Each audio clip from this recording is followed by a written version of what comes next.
This is Democracy Now! I'm Amy Goodman with Juan Gonzalez, as we turn right now to my interview with the Puerto Rican mayor, Carmen Yulín Cruz.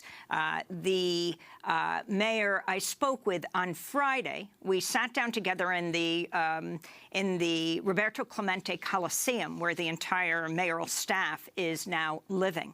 I began by asking her how Hurricane Maria has changed Puerto Rico since it struck the island September 20th.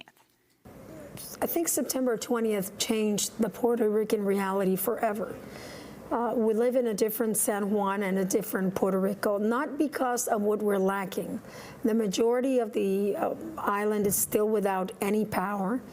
Only about 40 to 60% of the population has water. That doesn't mean that it's good water. We still have to boil it or put chlorine in it to be able to drink it. Medical services are really, really bad because of the lack of electricity. The supplies in the supermarkets are not there yet, so people are having a lot of trouble getting the supplies that they need. But still, the fierce determination of people has not dwindled. And to me, that's been a very, I would say, a big lesson to learn. Can you talk about this public power company, the largest in the United States? Do you think there's an effort in this time, in the aftermath of the hurricane, of an effort to just privatize it for it totally to fail? And what do you think has to be done about that? It cannot be privatized. I am, and a lot of people, totally against, because we are 100 miles long by 35 miles wide. That's a monopoly. It doesn't matter how you want to disguise it. It's a monopoly.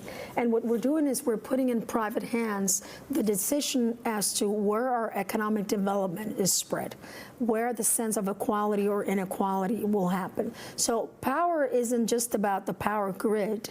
It's also about the ability that the Puerto Rican people may have in the years to come to ensure that there is appropriate economic development and equally divided amongst all the 78 municipalities in Puerto Rico. Disaster capitalism, what does that term mean to you? And do you think that's happening here, using a crisis to accomplish something that couldn't be accomplished otherwise? You know, I wish I'd never been introduced to that term. Also the shock treatment, right? Using the chaos to strip employees of their bargaining rights that took 40, 50 years for the unions to be able to determine. That is something very important. And it just means taking advantage of people when they are in a life or death situation. It is the most an absolute mistreatment of human rights. It means that the strongest really feed off the weakest until everything that's left is the carcass. And what we cannot understand is why, because that is so against the American spirit that we see. We have had in San Juan more than 500 volunteers in a span of 4 weeks, coming here, leaving their homes, taking their vacation, nurses, Teamsters, AFL-CIO, UFCW, Leona workers, just leaving their homes. I met a person from California that sold their Harley Davidson. I mean, sold their Harley Davidson to come to San Juan and help for 2 weeks. You have, you know, the United States has a big heart. You know what it is to help those in need. And then the central government, the federal government in the United States seems to be just playing a totally different tune. This slowness, this total pace of just getting relief to people, life and death relief to people, it's unthinkable. You mentioned death. As we flew in here, we heard about bodies being incinerated at morgues that are not counted. Do you actually know the death toll right now, and is that happening? No, we don't know. It has been reported that 911 deaths have been, or bodies have been cremated since Maria. Why is that happening? 911. Why is that happening? We have no idea. You know, usually when you cremate people at that rate, it's because you're trying to ensure that an outbreak of whatever disease doesn't come out. But whatever it is, we should know about it. And again, I don't understand why these things are not being openly talked about. Let's go back to when President Trump attacked you. I think it shocked many people because by then people had heard of you. You were a familiar image across our TV screens as you were, waist chest high in water with your bullhorn, helping to save people and evacuate people. So that's the mayor of San Juan that we became familiar with. And then you have the President of the United States attacking you. What was the quote? First, you had the acting head of the Department of Homeland Security talking about saying that this was a good news story. No, that really, I don't know if I can say the word on TV, but it really upset me. Because this has never been a good news story. When devastation hits and people are dying because they don't have dialysis, appropriate medical care, or food and water, whose mind and whose heart would call this a good news story? So I hadn't actually heard her say that.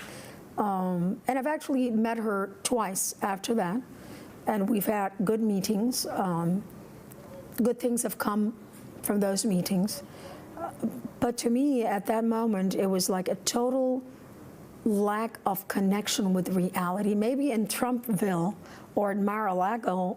So President Trump says the mayor of San Juan, who was very complimentary of only a few days ago, has now been told by the Democrats you must be nasty to Trump. He tweeted this from his Bedminster Golf Resort in New Jersey and went on to say such poor leadership ability by the mayor of San Juan and others in Puerto Rico who are not able to get their workers to help. They want everything to be done for them when it should be a community effort. You know what I thought? Poor guy. Poor guy. You know, it must be very difficult to live in a world where reality is very different to what you want it to be. And it's very easy to try to change the dialogue when you're failing. It's less like when he get himself a 10. Well, if it's a 10 out of 100, I agree, because it's still a failing grade. Can you tell us what your meeting with him was like when President Trump came here? What we saw is the president hurling rolls of paper towels at hurricane survivors.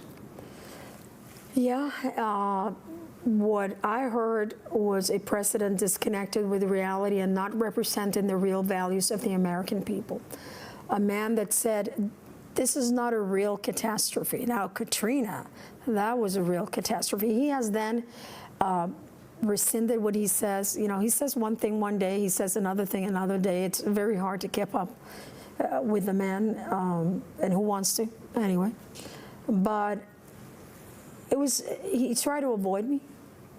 You know, I'm small, so it's easy for him. Where were you? I was sitting in a corner. Where? Oh, this was at the Muñoz Marin Air Force Base. And, you know, I went because you have to respect the presidency. And I went because I represent 350,000 people in San Juan. If it would have been him and me, I would have not wasted my time. But in a democracy, you have to respect the leadership, even though you don't see eye to eye with a person. So he finally, you can see in the picture, he had to very lean over because he was so far away from me, so he had to reach out. And I said, it's about saving lives, Mr. President. It's not about politics. And he looked over me and said, well, thank you, everybody. And I kind of chuckled. Because if that didn't bother him, he would have said, I agree with you, right?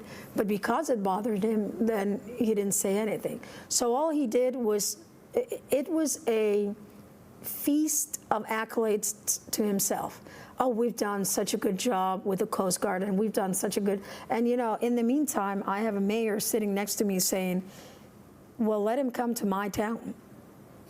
And really the reality is not, have things gotten better in San Juan? Yes. In the past week and a half, FEMA has responded more equitably, and a lot of it has to do with local politics. And I have to say, after my second meeting with Secretary Duke, and he left John Barca here to be our connection with FEMA, he's from Homeland Security, things got better. Are they where they're supposed to be? No. Can I see the light at the end of the tunnel? A week ago I could imagine it, now I can see, but that is not the situation for most of the other 77 municipalities in Puerto Rico. And I'm not going to be such a bad Puerto Rican that I'm going to say, oh, things, as long as they're good for me, then they're good for the world. Because then I would become Donald Trump, and heaven forbid I should ever be like that man. You clearly came into office with the support of many unions. Yes. In fact, when we flew in from the airport today and you were holding a news conference with Bernie Sanders, there were representatives of a number of unions. And among them were the electrical workers. Mm-hmm. And they talked about the power company. There's been discussions about whether you could transform this largest public power company in the country that has had the biggest shortage and blackout of electricity that we've ever seen in this mm-hmm. country as a possibly test case where you start to use solar power. Yes. Well, what about this? What do you see happening? Do you see this as an attempt to privatize, or do you see creative ways that Puerto Rico could move forward and be a pioneer in solar Well, energy? there are creative ways. Tesla has already come to Puerto Rico and done a humanitarian work at the Children's Hospital, where they have energized it with solar panels. I mean, this is a Caribbean island. We get lots and lots of sun, so we should be able to reach goals that are increasing every year to move away from our addiction of fossil fuel to non-fossil fuel. And we should also be able to energize communities just using solar power, and perhaps some wind power if it's appropriate.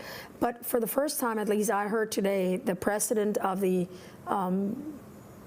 power company saying that they are of the union saying that they are looking forward to transforming the system and moving towards a better mix of regular grid and solar power energy.